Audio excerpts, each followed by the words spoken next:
सम्माननीय राष्ट्रपति श्री रामचन्द्र पौडेलज्यूले नेपालको संविधानको धारा 76 को उपधारा 1 बमोजिम प्रतिनिधि सभामा बहुमत प्राप्त संसदीय दलको नेता श्री बालेन्द्र शाहज्यूलाई प्रधानमन्त्री पदमा मिति 2082-12-13 मा नियुक्त गर्नुभएको छ।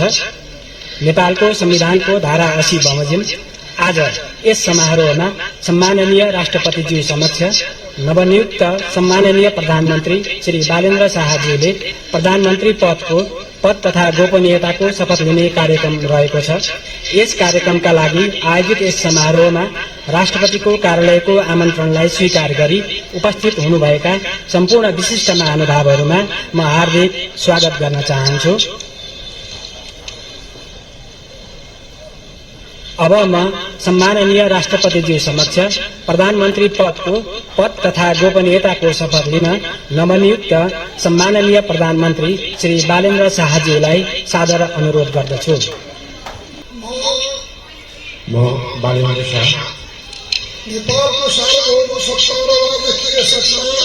नेपालको सार्वभौम सत्ता र राजकीय सत्ता नेपाली जनतामा निहित रहेको नेपालको संविधान प्रति पूर्ण वफादार रही सत्यनिष्ठापूर्वक प्रतिज्ञा गर्दै ईश्वर देश र जनताको नाममा शपथ लिन्छु कि प्रधानमन्त्री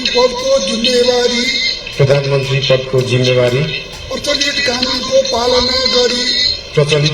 पालना गरी मुलुक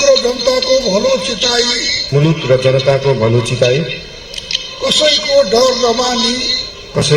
नमानी पक्षपात नगरी